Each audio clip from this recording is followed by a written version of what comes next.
A primeira dica que me surge é não viver de imagem, não viver de aparência. Nós estamos numa era de rede social. De alguma forma, nós todos sofremos alguma pressão social de tentar divulgar um certo estilo de vida. E na prática não é sustentável, é um estilo de vida muito, muito caro. Eu diria que é importante viver a sua realidade. O segundo conselho seria equilibrar o hoje ou o amanhã. Viva para o amanhã, mas também a vida é curta. É sempre bom enjoyar o hoje. E o terceiro seria a importância, foi um dos primeiros pontos que eu levantei, a importância de separar a poupança e o investimento. Olá a todos, sejam muito bem-vindos ao GA Talks. Este que é a nossa segunda edição, o nosso segundo episódio, não é, Jéssica? Perfeito. Do GA Talks. Sejam muito bem-vindos a todos que nos acompanham. E hoje vamos falar sobre estratégias financeiras que realmente funcionam. Temos um convidado especial, Jéssica. Perfeito, temos um convidado super especial. Ele que é um jovem que tem experiência em investimentos financeiros. Neste momento é responsável pelo setor de oil and gas no Banco Absa e vai certamente partilhar as suas experiências para melhor nos guiar. Finanças é um assunto do dia a dia, Denis. Muito bem, estamos a falar de ninguém mais do que o Hermano Jovano. Em outras palavras, bem, para quem conhece ele pelo podcast, para quem acompanha o podcast é o podcast Mano Jovano. Seja muito bem-vindo, Mano Jovano. Muito obrigado. Queria agradecer mais uma vez a equipe do Global Alliance por ter-me aqui no vosso podcast. Como podcaster, mas primeiramente também como funcionário bancário. Muito bem. Seja bem-vindo. Uma questão inicial que temos aqui. O Mano Jovano, o podcast Mano Jovano, de onde é que surge? Como é que surge esse nome? Mano Jovano e essa iniciativa? Não, por acaso, Mano Jovano é a minha alcunha. É assim, aquilo surge de um dos aspectos que eu acho que é uma das necessidades da nossa sociedade, que é a gestão financeira. Como funcionário, já notei que muitas vezes a má gestão financeira acaba impactando o empenho do pessoal no trabalho. Má gestão financeira impacta muito muitos lares. Por exemplo, há países que boa parte maior percentagem dos divórcios é causado por má gestão financeira. Má gestão financeira, exatamente. E mesmo para nós pessoalmente, tipo, às vezes traz uma pequena paz, porque aquilo afeta o nosso estado emocional, espiritual também, como individuais. Quando estamos numa situação financeira estressante, acaba criando um mal-estar. Mas quando a pessoa está bem organizada, traz uma certa tranquilidade também. Eu acho que é um aspecto bom para a sociedade.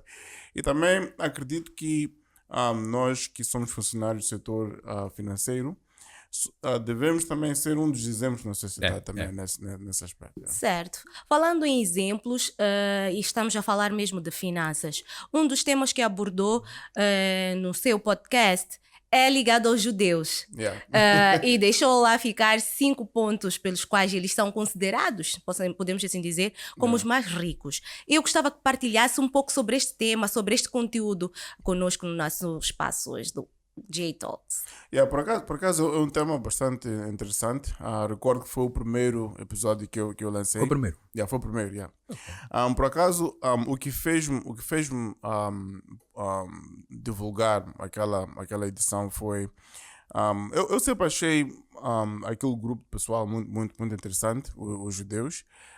Recordo que eu uma vez estava a ler um livro e fazia menção de algumas estatísticas interessantes. Os judeus são mais ou menos 1% da população do mundo, mas se formos a ver na lista dos top bilionários, quase 25% são judeus. Então, dá para ver que há alguma coisa certa que eles fazem.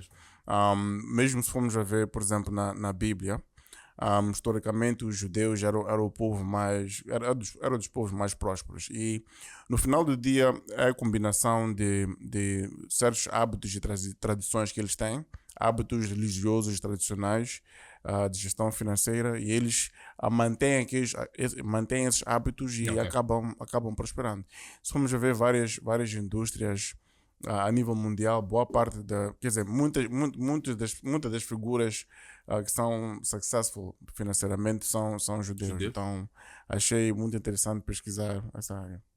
Quais são as chaves, vamos dizer assim, as dicas-chaves que tira dessas, obviamente, 5 razões pelas quais os judeus são bem-sucedidos? Eu estive a acompanhar, por acaso, esse podcast. Eu falava, obviamente, daquela questão de tirar 10%. Que deve ser, é lei, não é? 10%, obviamente, tem que fazer a questão do dízimo e também 10% para a poupança, não é? E essa poupança, Giovanni, como é que deve ser feita? É uma poupança que deve ficar lá guardada e ser cumulativa? Uma poupança que deve ser investida? Como é que cuidado tendo em considerando que uma parte, obviamente, vai para a caridade, que é obrigação, obviamente, os cristãos, mas os outros 10% que depois devem ir para algum tipo de investimento ou algum tipo de poupança. Que dicas gostava de deixar então aqui, pôr-nos a conhecer como é que isso funciona? É assim, eu a dica que queria deixar, olhando para os princípios, eu recordo que alguns princípios incluem, falei de dar o 10%, falei de caridade, que é dar aos pobres, às viúvas, os órfãos. Falei também do quanto eles valorizam também a educação, que é muito chave também. Então, no final do dia, uma das dicas que eu iria deixar é a generosidade, né? Seja qual for a nossa fé ou religião, acho que tá mais ou menos claro que a lei universal indica que os que são mais generosos recebem mais também. Se formos a ver, por exemplo, muitos dos empresários de grande sucesso a nível mundial, uma das características é a sua própria generosidade. Os que dão mais acabam sendo prósperos. Um dos temas também dos judeus é algo que eles aprendem na infância, acaba ficando hábito, para além de tirar uma parte do seu ordenado e dar para esses fins, ou religiosos ou para os pobres, eles também distinguem entre poupar e investir. Isso é muito chave. Por que é que eu digo isso? Eu confesso que era algo que eu também há não muito tempo atrás não conseguia distinguir. Para mim era a mesma coisa, mas há uma diferença. Porque, por exemplo, poupança é importante porque é sempre bom ter uma reserva para emergências. Às vezes nós temos imprevisto na vida, às vezes há uma avaria no carro. É muito chato teres uma avaria, de repente não tens umas moedas aí para resolver o problema.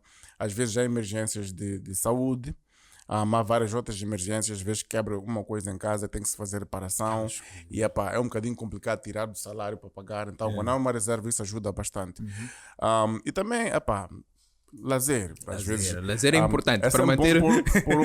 Nós trabalhamos em ambientes de alta pressão, é sempre bom pôr um budget ao lado, ir com a família, curtir a vida. Tem que se proporcionar esses momentos, não é? Tem que se proporcionar esses momentos.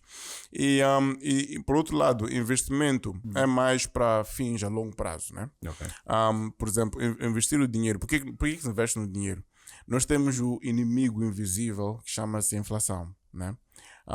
Como nós sabemos, nós notamos sempre que os preços nunca são os mesmos. Não. A pandemia mostrou-nos isso. Então, o que acontece? Para qualquer economia normal, há sempre uma inflação. Nós estamos a enfrentar um fenômeno global em que o nível de inflação em qualquer país está em níveis elevados. Então, se eu hoje poupo 100 meticais, nós em Moçambique, nossa inflação já está a atingir níveis por aí 10%. Então, se eu poupo 100 meticais hoje e não invisto aquele dinheiro, a inflação de 10% significa que os produtos e serviços que hoje posso comprar que custam 100 meticais, daqui a um ano, em 2023, poderei comprar aquilo que equivale a 90 meticais. Então, aquele dinheiro perde valor quando é investido. Então, a ideia de investir é de o dinheiro apreciar a longo prazo e tem que apreciar em termos reais. Apreciar em termos reais significa apreciar acima da taxa de inflação. Mas confesso que em momentos como este, que a inflação está elevada, há uma pequena crise global que está a impactar o preço do combustível, e a inflação está acima de 10%, em situações como essas é um bocadinho complicado, mas normalmente, quer dizer, níveis de inflação normais são abaixo de 5% e aí é mais fácil investir em algo que dá retornos acima desses níveis. Então, nesse caso, o stick é poupança, podemos considerar, porque é a forma de poupar mais comum que a gente tem. Que é mais eu sei que grada. funciona, então compra-se muitas coisas com isso, mas aí quando a gente vai, porque é uma questão cultural, né? Quando a gente vai olhar, a maior parte das famílias moçambicanas durante muitos anos, o método principal de poupança foi e ainda é o stick. Essa questão de inflação está definitivamente fora da agenda do stick. É um hábito que a gente tem. Mas qual é o impacto que a gente tem a longo termo? Porque isso é uma questão, é uma poupança em forma cíclica, posso assim dizer. E perceba até que aquilo que aquela pessoa queria comprar, ou queria comprar um imóvel, ou queria comprar ajuda-lhe de facto a comprar isso, mas existem perdas também, obviamente, em relação a isso. Essa metodologia. A questão do Chitik, sabe? Por acaso, Chitik, eu acho que um Chitik num grupo de gente responsável e bem organizado pode ser muito útil e positivo. Porque se formos a ver, eu por acaso há meses atrás li um livro chamado Stockville e por acaso gravei um episódio relacionado a esse tema. Porque é algo muito, muito interessante. Então, o que são Stockvilles? Stockvilles é um bocadinho semelhante a Chitik. E como é que surgiu?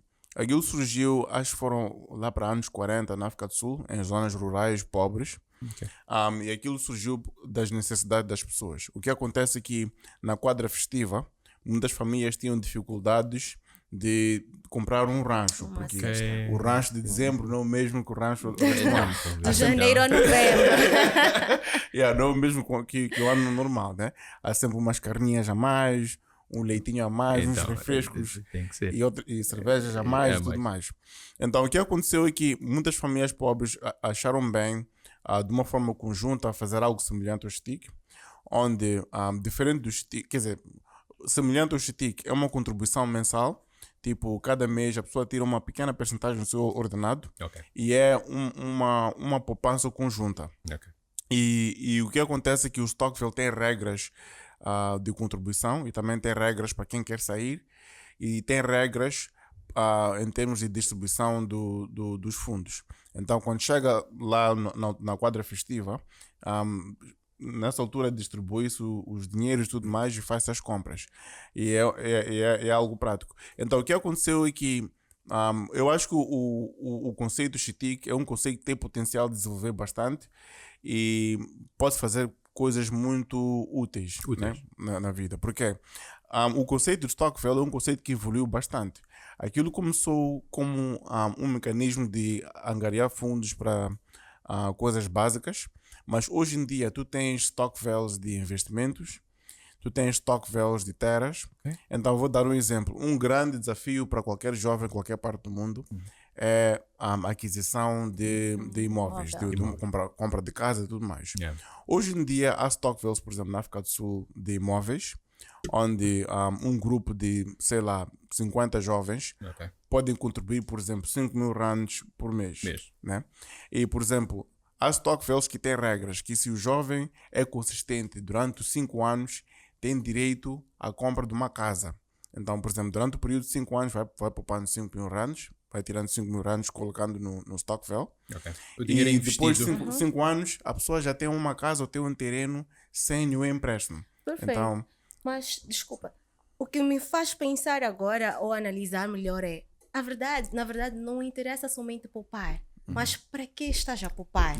Se calhar é onde muita gente acaba errando, porque nós até podemos conseguir ficar um ano a poupar aquele dinheiro, mas chegas no final do ano, o que é que fazes? Voltas a estaca zero ou fazes alguma coisa que vai realmente dar-te mais alguma renda adicional ou algo? Então, acho que temos que levantar mesmo esta questão da lógica, da utilidade, né? Porque até podes conseguir restringir um tempo, mas e depois? Então, perfeito, uma boa análise. Gostei desta abordagem. Já estamos aqui a mostrar o nosso GA Talks, né? Perfeito. Então, basicamente, África Sul temos o Stockfields, né? Stockville. Qual é o nome do episódio que tens detalhes? Acho que era episódio 5, já não me lembro. Episódio 5, vamos acompanhar. Certo. Já faz algum tempo. Yeah. Mas agora, obviamente, aqui em Moçambique nós não temos nada semelhante a isso. Yeah. Nós temos o Chiti, que é algo que tem potencial de desenvolver. Porque Stockville praticamente é um Chiti que é governado por uma espécie de estatuto, Ok. tem lá regras. Ok. Então, por exemplo, é inconveniente quando no Chiti tem uma pessoa que não é consistente na sua contribuição, porque aquilo impacta os outros. Então, por exemplo, o estatuto deve definir as regras de contribuição. Há, por exemplo, há Stockvilles, ou pode haver chiticos em que, se alguém não contribui por um certo número de meses, os outros membros têm direito de retirar, porque aquilo acaba impactando a agenda de todos. Já. Então, aquilo deve ser bem governado, bem gerido, bem governado. Já. Ok. Perfeito.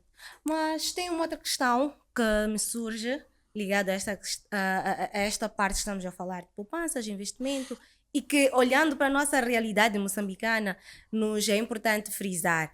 Liberdade financeira. Em algum momento nós falamos de liberdade financeira, mas como é que nós podemos realmente perceber o que é e como alcançar?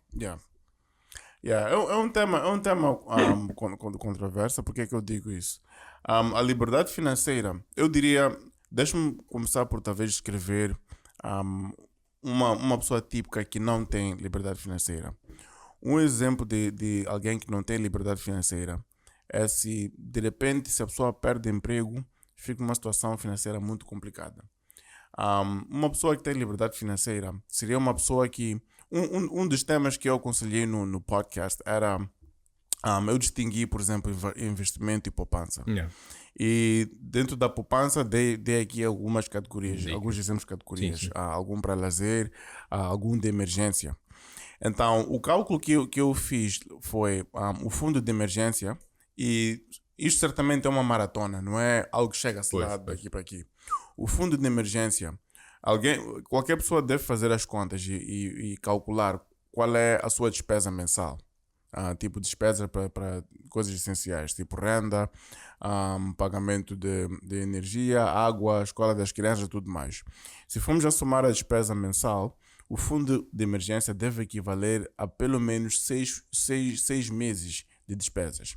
Então, se a pessoa hoje perde emprego daqui para aqui, ou algo inesperado acontece, a pessoa pelo menos tem uma reserva que possa aguentar viver por aí 6 meses. Então, o que acontece é que boa parte dos jovens, infelizmente não tenho aqui estatísticas, boa parte dos jovens dependem do salário, dependem do paycheck. Se acontece qualquer coisa, não há reserva.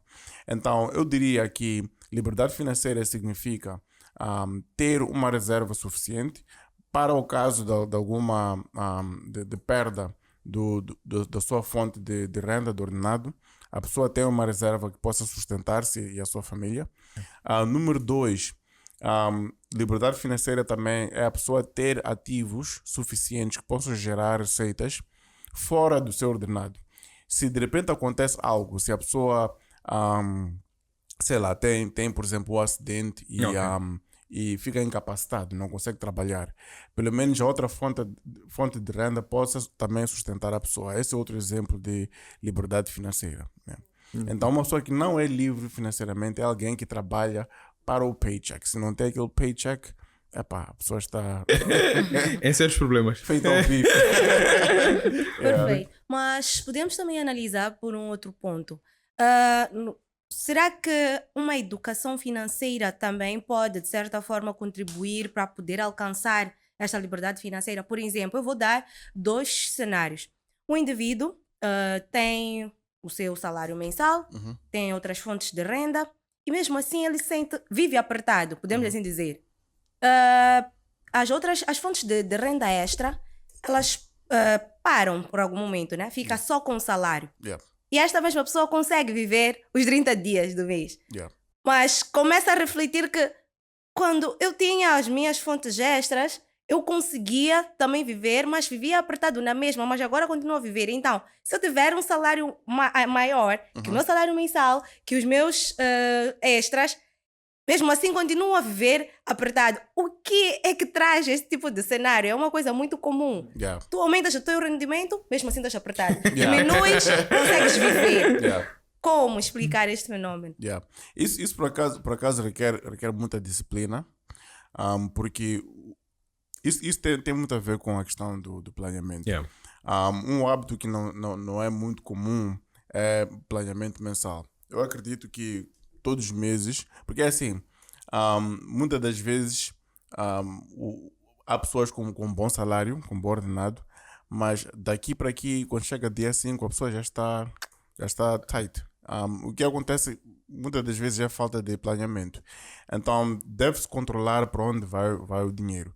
Então, é sempre aconselhável, todos os meses, porque a realidade é que, fora daquilo que são as nossas despesas regulares, há sempre um pequeno plano a mais que nós temos, queremos sair nesse dia, não sei o quê. É sempre bom fazer as contas disso.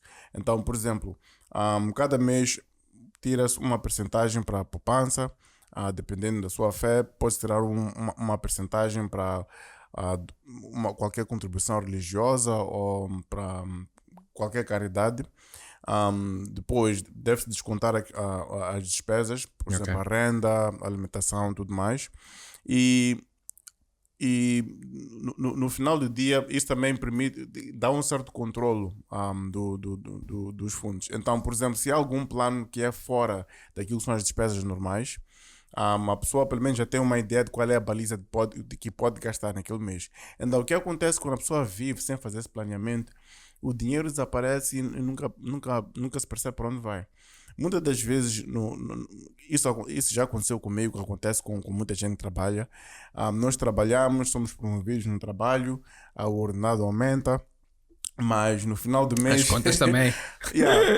As contas aumentam e quando não se faz um plano, não se faz um budget, nós às vezes sem fazer cálculos começamos a incluir despesas. Tipo, ok, meu salário aumentou daqui para aqui, mês passado eu não podia fazer isto, agora posso. Mas sem fazer as contas, chego no final do mês e está a zero. A corda continua lá. Está no mesmo cenário. Anterior à Então, promoção. quando a pessoa faz as contas como deve ser e evita tipo gastos desnecessários, acaba ficando algo extra. Então, tudo tem a ver com planeamento. Porque com a renda a mais ou sem renda a mais, se a pessoa não planeja bem, fica apertado. Mas há pessoas que não têm... Há pessoas muito impressionantes, não têm ordenado assim tão grande, mas conseguem poupar e planejar bem os seus fundos, conseguem fazer grandes projetos na sua vida. Tu vês a qualidade da vida da pessoa e a pessoa consegue fazer muito, não é porque ganha tanto, às vezes é porque a pessoa Planeia é bem bem. organizada, planeja bem. Eles dizem que se não dás destino, não planejas o teu dinheiro, ele facilmente desaparece. Exatamente. E no meu caso, olhando para trás, eu confesso que um dos grandes arrependimentos era desenvolver essa disciplina um bocadinho mais cedo na minha carreira. Porque eu comecei a trabalhar e tinha aquela mentalidade de, ok, eu hoje recebo muito pouco, isto é muito pouco para investir. Mas olhando para trás, aquele pouquinho eu poderia fazer alguma coisa. Se menos fossem 500 meticais, dava para investir em alguma coisinha. Alguma coisa, guardar do lado para um dia ser usado para algo útil. Ok. E assim, como é que o hermano Giovanna vê o que é que existe a nível de oportunidades de investimento aqui em Moçambique? Mas assim, para uma classe média, né? Vamos olhar assim para esse lado. O que é que vê a nível de oportunidades de investimento que aqui existem? Por acaso há boas oportunidades. Eu por acaso estou muito impressionado com a evolução do nosso mercado. Na Bolsa de Valores há boas oportunidades lá. Hoje em dia há empresas que são muito rentáveis, que oferecem, que pagam dividendos, são atrativos. Então, por acaso no site da BVM há um episódio que eu falo especificamente de opções de investimento aqui em Moçambique. O site da BVM tem informação muito, muito útil. Tem informação de quem quer subscrever-se como acionista de qualquer empresa. Eu, por acaso, já participei em aquilo que chamam de Annual General Meetings, que são reuniões anuais com os acionistas e tudo mais, e já vi que lá estiveram muita gente reformada. Que beneficia também dos dividendos. Então, diria que investir em ações é uma boa opção. Olhando para o nosso mercado, eu acho que investir na imobiliária também é muito boa oportunidade. Yeah. Imobiliária. Mesmo nesta altura em que estamos a ter questões de inflação e por em diante há receios, ainda continua a ser atrativo. Sim, quer dizer, há sempre desafios a médio prazo, mas olhando para como a cidade está a evoluir, há zonas muito emergentes. Ok. E o que acontece é que, enquanto as zonas vão evoluindo, acaba apreciando. Então, o que acontece é que se tu hoje, por exemplo, tens a tua vivenda simples e decides investir em alguns imóveis para um dia arrendar ou vender, há zonas emergentes que podes adquirir um espaço de forma legal, pode-se ir construindo aos poucos. Ok. Olhando para o valor do mercado, hoje tu podes ter, estou a dar um exemplo, uma renda de 10 mil meticais, mas a zona vai se urbanizando, vai desenvolvendo. Amanhã aquela renda pode ser bem mais. Coisa. Então a questão da renda é um bom investimento. Eu acho que é bom investimento. Para negócio de imobiliária, a localização é everything. Onde está localizado o imóvel é a fundamental. Parte fundamental. É fundamental. Então, eu acho que no nosso mercado tem muitas zonas emergentes e que apresentam boas oportunidades futuras. Há jovens empresários que estão a investir em condomínios e tudo mais. Tenho visto em zonas fora da cidade, quando tu fazes uma estrutura bem elaborada, moderna, os jovens estão lá. Então tem investimento. E o Mano Jovano tem algum investimento? Ou qual foi? Se calhar até posso começar por perguntar qual foi o seu primeiro investimento. Eu por acaso tenho. Tenho um mais ou menos comercial e tenho alguns que eventualmente vão ser residenciais. Okay. Tenho um comercial numa zona que eu acho que é emergente. E também tenho um residencial também numa zona emergente que acredito que daqui a 5 anos vai se urbanizar mais e pode ter mais saída. Ok. Perfeito. Tem uma outra questão que é curiosa nos nossos tempos, que é criptomoeda. Às vezes a gente ouve esses termos e não percebe. E no nosso espaço de hoje nós queremos falar sobre tudo, queremos sair daqui clarificados. Então, falando sobre este ponto, o que é exatamente? Como é que isto funciona?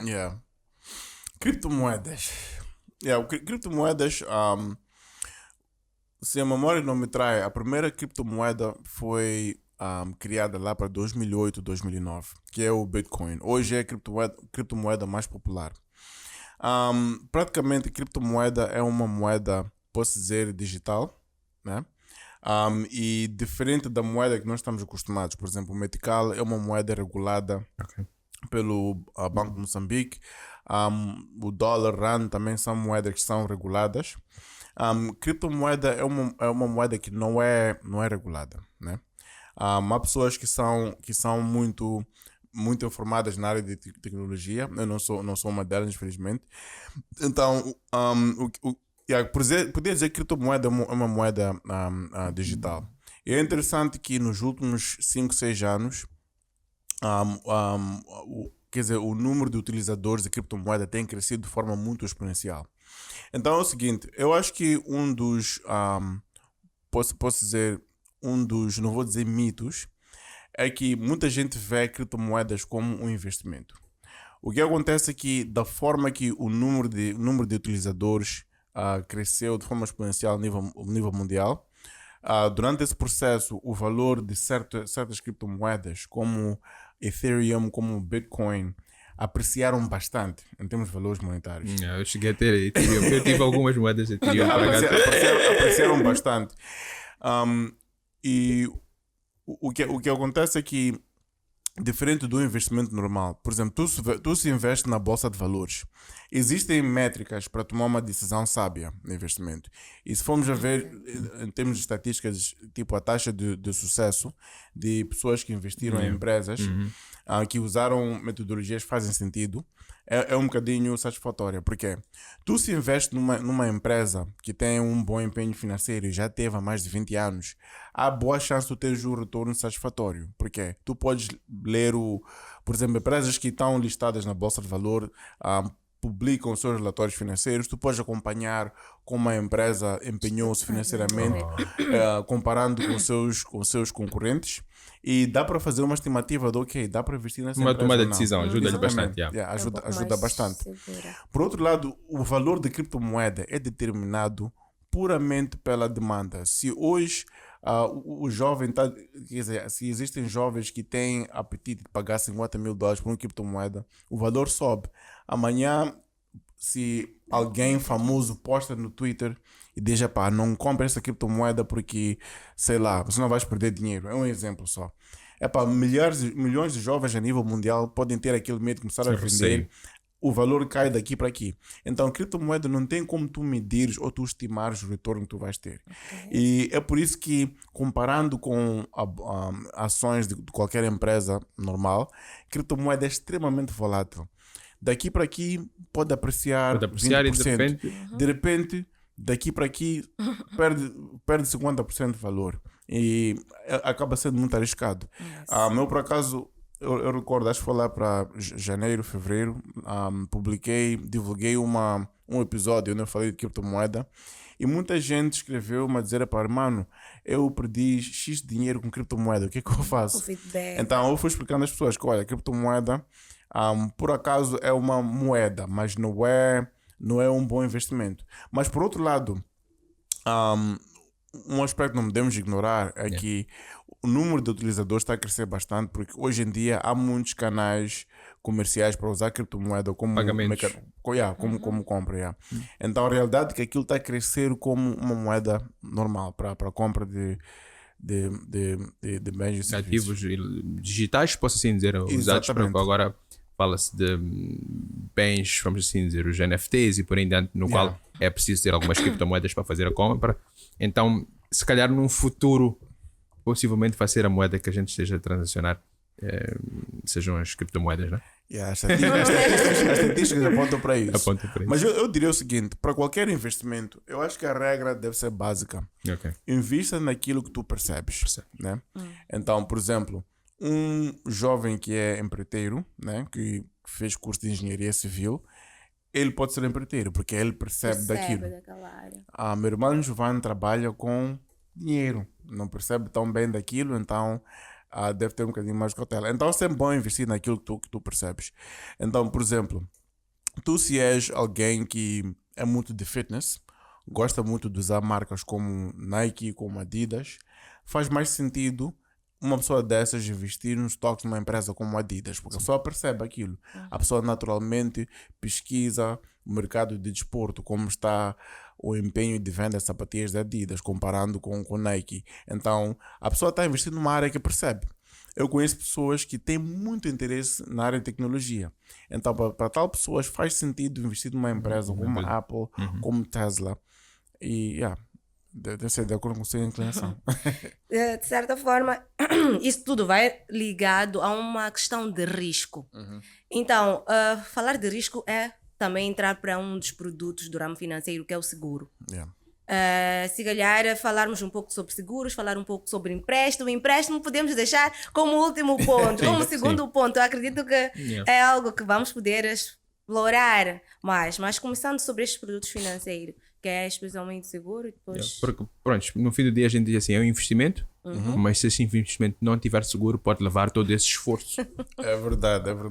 Montanha abaixo. Porque a falta de seguros também pode traduzir-se em grandes danos financeiros. Mas não é muito comum, vamos dizer assim, a camada jovem que está a tentar, obviamente, emergir e investir e por aí adiante. Falo do ramo de construção, existem outros também. Olhar para o risco. Pronto, esse risco está lá, acompanha ele na jornada toda e o esforço de 5, 10 anos de trabalho pode sumir. Se não, obviamente, contar ou pelo menos salvaguardar que os bens estejam protegidos por seguros, né? Então, de facto, acho que é uma coisa que não sei em que momento a gente deve pensar nisso.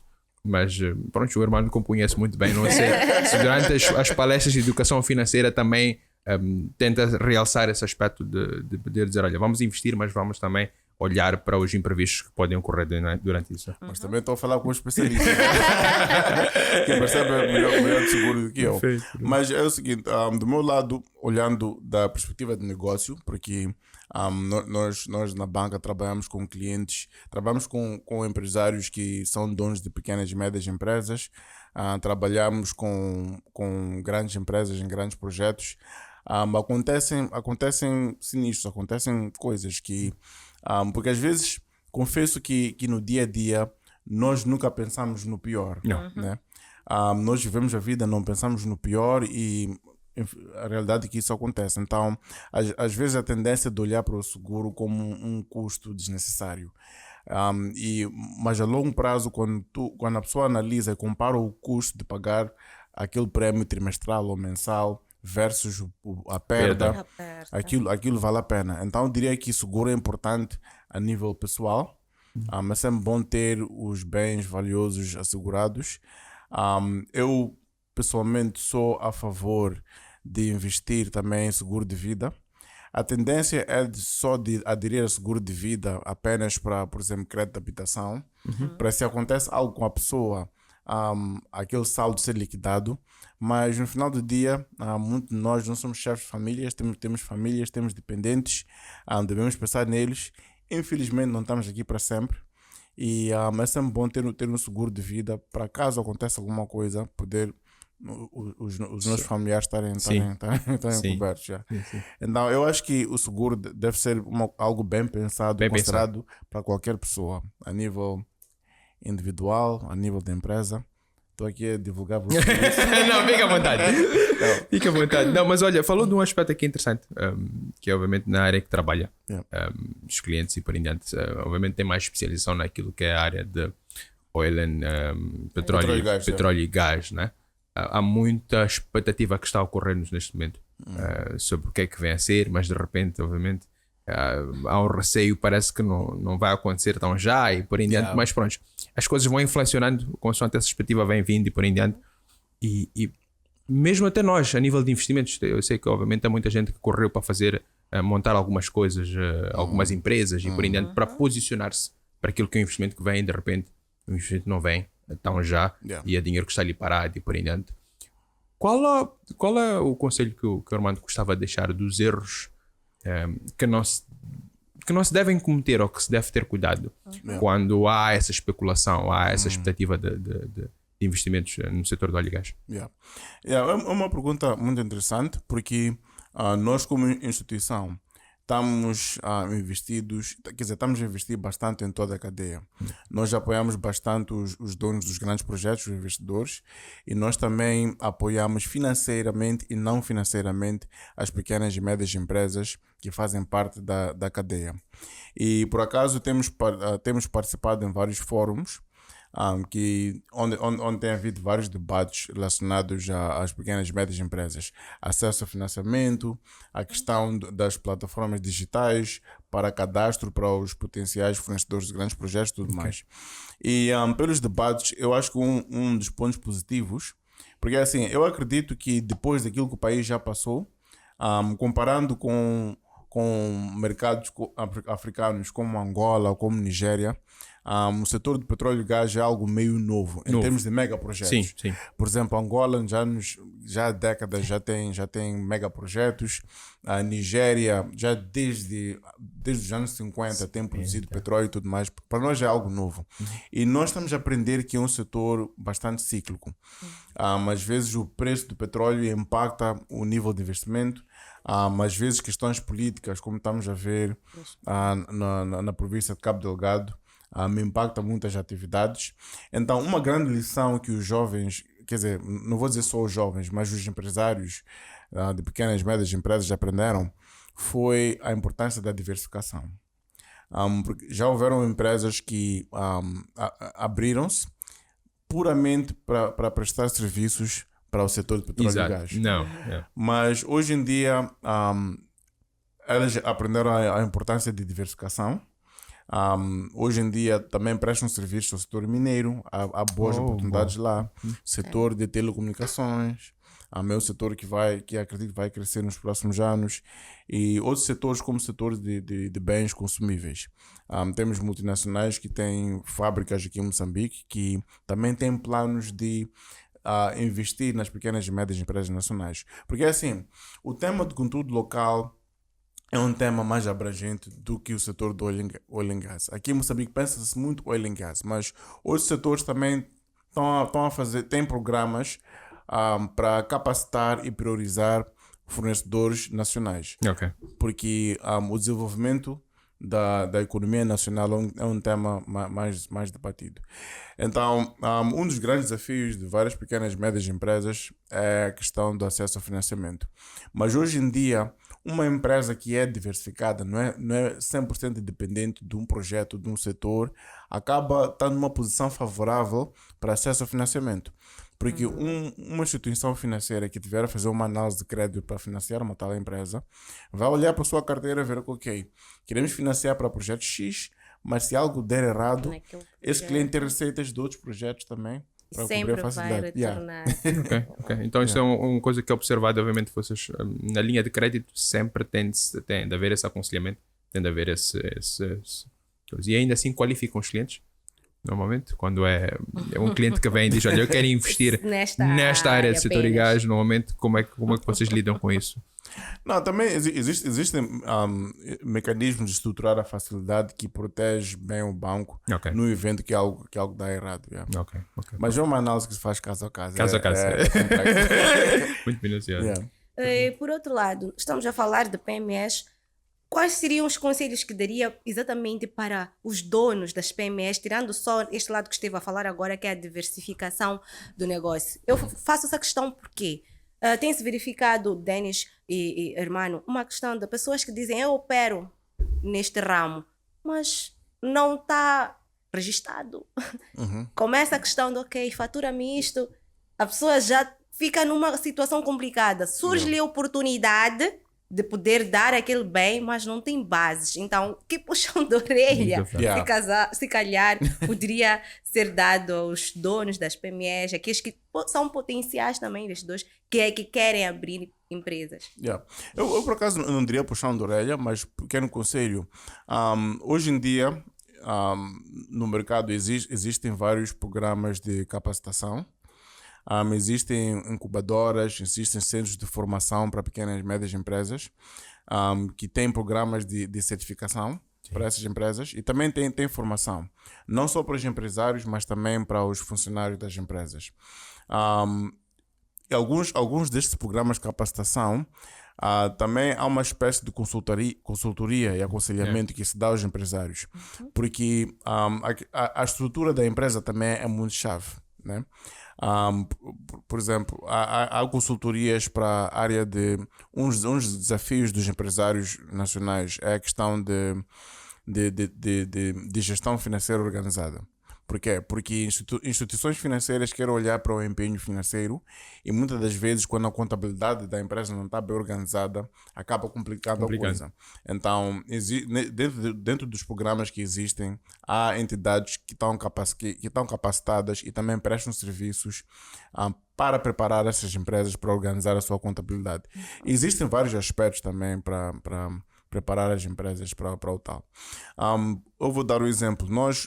É informação pública, nós digo APSA, somos parceiros da Mozap, é um exemplo. Eles têm um centro de formação que está aqui no JAT. E eles têm uma meta de capacitar mais ou menos 1000 empresas nos primeiros 4 anos. É um investimento a longo prazo. E é um centro de formação que pertence aos parceiros da Área 4, do projeto Área 4 do Rovuma. E eles também têm vários parceiros de patrocínios. Então, nós somos patrocinadores do projeto e também contribuímos com o conteúdo. E o nosso conteúdo está muito relacionado ao acesso ao financiamento. De 2 em 2 meses, nós temos tido seminários de acesso ao financiamento. Por exemplo, porque nossa formação não é assim didática, porque nós somos profissionais, trabalhamos na área e acaba sendo uma conversa meio prática. Porque nós trabalhamos com pequenas e médias empresas que frequentemente vêm pedir financiamento e damos pequenas dicas de como apresentar propostas que fazem sentido e tudo mais. Yeah. Fantástico. Perfeito. Então, Denis.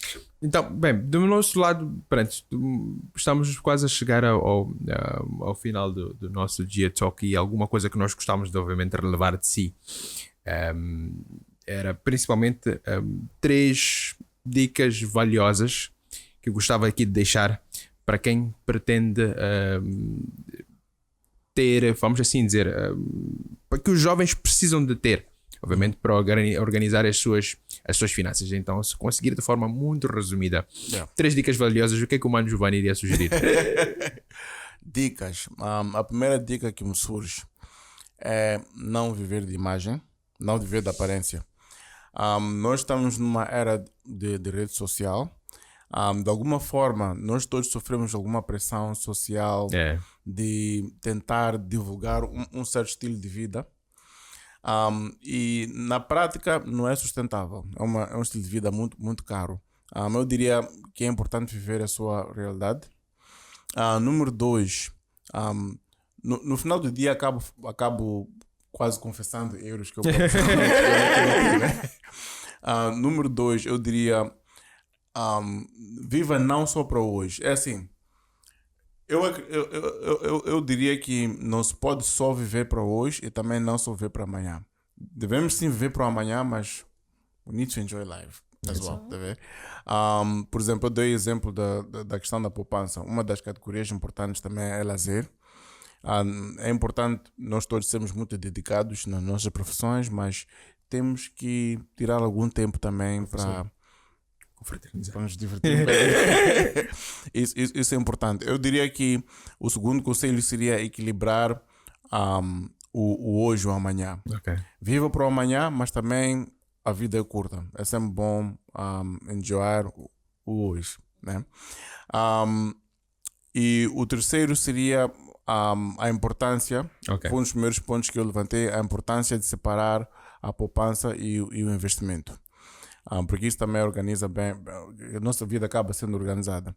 O que acontece é que, por exemplo, na categoria de poupanças, eu fiz menção, por exemplo, de fundos de emergência para qualquer imprevisto que aparecer. É sempre bom ter algumas reservas para emergências de saúde. E também, por exemplo, uma coisa que a pandemia mostrou-nos e nos ensinou é que daqui para aqui as coisas podem mudar. Exato. Muita gente foi impactada financeiramente durante a pandemia. Há pessoas que trabalham no setores como entretenimento e turismo, foram os setores mais impactados. As pessoas estiveram muito bem esta pandemia, até se calhar muitos artistas estiveram muito bem esta pandemia. Daqui para aqui aquilo foi impactado e aquilo secou. Então, ter uma reserva, um fundo de emergência é muito crucial. Importante. E ao mesmo tempo, no nosso plano de investimento, há um ponto que fez menção, que as pessoas poupam, mas deve haver algum fim da poupança. Porque no final do dia, pela minha experiência pelo menos, uma das coisas que incentivam-me a poupar e investir são os meus objetivos a longo prazo. Por exemplo, no investimento a longo prazo, um dos meus incentivos é a minha família. A vida está cada vez mais cara. Porque eu penso, se o meu filho tivesse idade para estar na faculdade hoje, seria muito, muito apertado. Então, é sempre bom tirar algum valor e investir num instrumento que possa apreciar a longo prazo, e um investimento constante. Tirar pouco cada mês, e pode haver um build-up a longo prazo e aquilo aprecia. E, por exemplo, quer dizer, enquanto nós vamos evoluindo individualmente, as nossas despesas vão aumentando. E a vida vai ficando mais cara. Então há certos investimentos que também preparam-nos para o tal. Fantástico. Então Mano Giovanni, há algum livro que gostava de nos sugerir, ainda obviamente no mesmo fio, há algum livro que gostava de nos sugerir? Obviamente sugerir a todos que nos acompanham algum livro que gostava de deixar ficar para a gente poder então fazer como nós. Infelizmente, não sei qual é o título do livro em português, se não posso aqui tentar, fica à vontade. Traduzir. Vão para o Google, não apanham. Há um livro muito bom de um autor chamado Dave Ramsey, chamado Total Money Makeover. E o Dave Ramsey, por acaso, tem um podcast. Ele é muito popular no YouTube. E são livros que, quer dizer, quando a pessoa lê o livro, tem vários exemplos de testemunhos de pessoas de classe média, não tem renda assim tão alta, que já tiveram situações muito complexas em termos de endividamento, né? Eu acredito que em certos cenários dívidas são úteis. Não digo isso porque trabalho na banca, mas já há níveis não sustentáveis, que são excessivos. Então há pessoas que tiveram situações muito complicadas, que seguiram os seus conselhos e conseguiram gradualmente sair dessas situações e estão em situações muito mais estáveis. Ele dá muitos bons conselhos financeiros. Eu até diria que, porque eu gosto de ler muita gente que dá esse tipo de conselhos, e diria que Dave Ramsey é a pessoa que mais influencia. Ele dá muito boas dicas de investimento, de poupanças. Ele também enfatiza muito a questão do fundo de emergência. E também ele tem uma história muito interessante. Ele é uma pessoa que, durante a sua, não diria juventude, quando tinha 20 e poucos anos, ele era um empresário de muito sucesso. Ele continua a fazer negócio de imóveis. Ok. E na altura, quando tinha por aí 26, 27 anos, ele já teve o net worth mais ou menos 4 milhões de dólares. Uou. E tinha um negócio que estava a fluir de imóveis. Só que o problema é que o nível de endividamento dele era muito alto. Para quem olhasse para o estilo de vida dele, ele tinha um Jaguar na altura, um carro não barato, nos anos 80, era jovem na altura. Ele tinha muitas casas e vivia de renda, né? Quer dizer, ele arrendava as casas. Arrendava as casas, ok. De fora parecia um negócio com muito sucesso, só que ele tinha tanta dívida que aquela renda que parecia muita não era suficiente para cobrir as dívidas dele. Então ele teve uma situação muito complicada. Ele aprendeu da forma dura, adquiriu aquela sabedoria de forma pesada, e hoje está aqui a escrever livros, a ter podcasts, a ajudar muita gente. Então eu diria que ele é uma boa recomendação. É boa recomendação. Porque assim, há muitos livros por aí de pessoas que vendem bons conceitos em termos de conselhos financeiros, mas o que ele tem de diferente é que ele tem muitos testemunhos. Tu vais ao canal dele do YouTube, vês pessoas que dizem: olha, eu estou a seguir o Ramsey há 5 anos, eu tinha dívida de $100 mil, mudei meus hábitos, comecei a aplicar isto e hoje estou nessa situação. Então, Perfeito. Então, por aqui nós ficamos. O nosso muito obrigado. Esperamos certamente que tenha sido também do seu agrado, né? Porque do nosso certamente foi. Denis, nós voltamos com mais conteúdos numa próxima oportunidade. Muito obrigado então, irmão. E obrigado a todos que nos acompanharam no segundo episódio do nosso podcast, GA Talks. Obrigado.